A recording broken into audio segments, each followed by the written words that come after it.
as we gather this day, we join in this incredible narrative of Palm and Passion. We come together in this story that heals and gives life, that raises questions and doubts, that causes us to struggle and wonder and look to God's presence in us, around us. God made known in this Jesus of Nazareth, proclaimed as the Anointed, the Christ, Messiah. We come and we dwell richly in this story. Former Professor David Lowes, who is now president of one of our Lutheran seminaries, talks about the significance of the story and how we dwell in the story. But he says even more significantly than the story is the way that we interpret it. He talks about how psychologists and psychiatrists look to family systems and understandings of family, and that you can have two children growing up in a family in which there is alcoholism. One will go on to thrive and do well.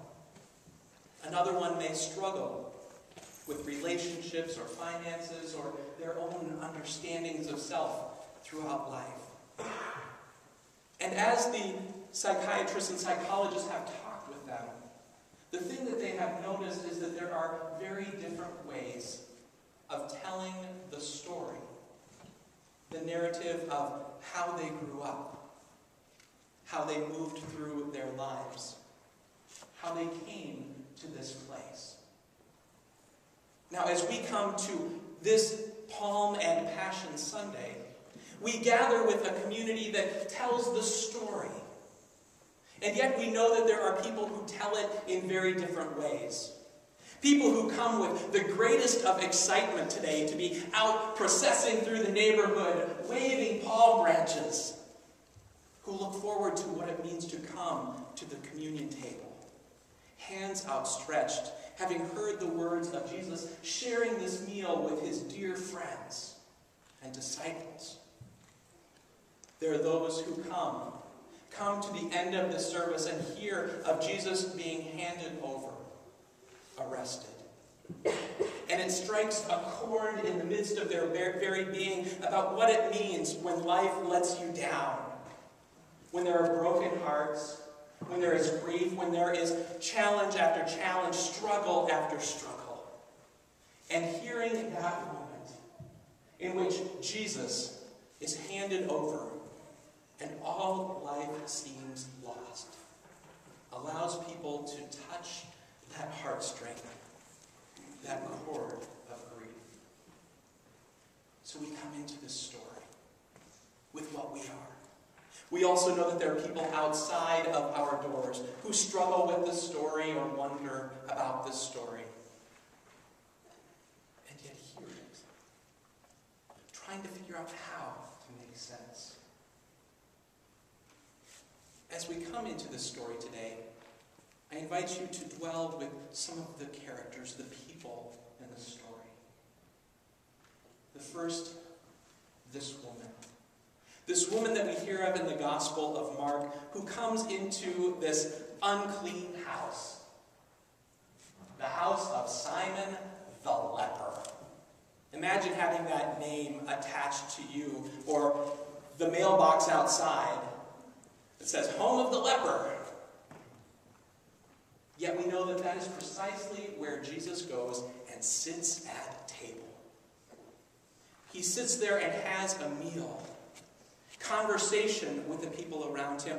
And we don't know if this is a surprise or if she was invited or sneaked in around the corner, but this woman comes in with this alabaster jar, an expensive jar of ointment.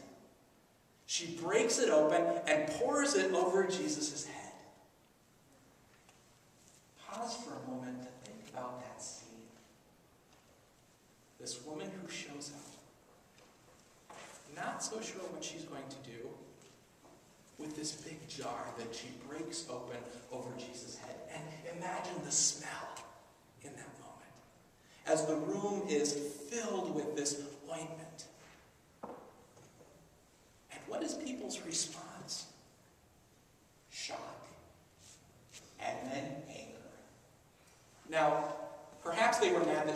been there. Perhaps they were shocked that she would get that close to Jesus and would break the jar open over his head. But then the next big piece is that this is expensive stuff, and she's wasting it. Over the course of the last 3 weeks, we've spent a lot of time talking about living and expensive stuff. We've talked about our lives and our giving, our stewardship. We've talked about what it means to live in the abundance of God, what it means in our lives and in the world to experience what it is to be broke.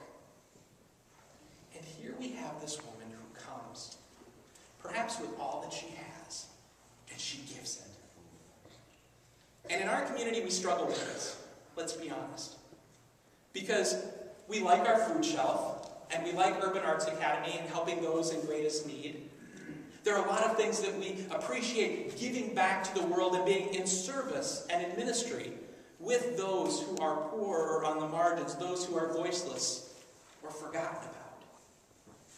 And I can imagine that there are a few of us who might be in the same camp with the disciples today. What is she doing, wasting all of this money? Does she not get that we could stock our food shelf for the next 3 months? Does she not get that we could have scholarships for 4 or 5 youth in the Urban Arts Academy?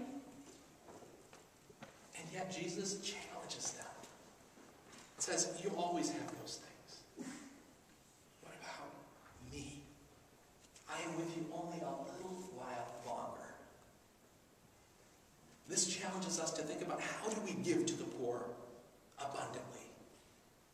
But also, how do we give to God in Christ? Sometimes in ways that seem extravagant and crazy, but that open our eyes to God's life among us, here and now. In the dirty places, with people who shouldn't be there, or surprise us when they show up, but who give all that they have for the mission of God. And in that moment, we tell the story, the narrative. We make it our own.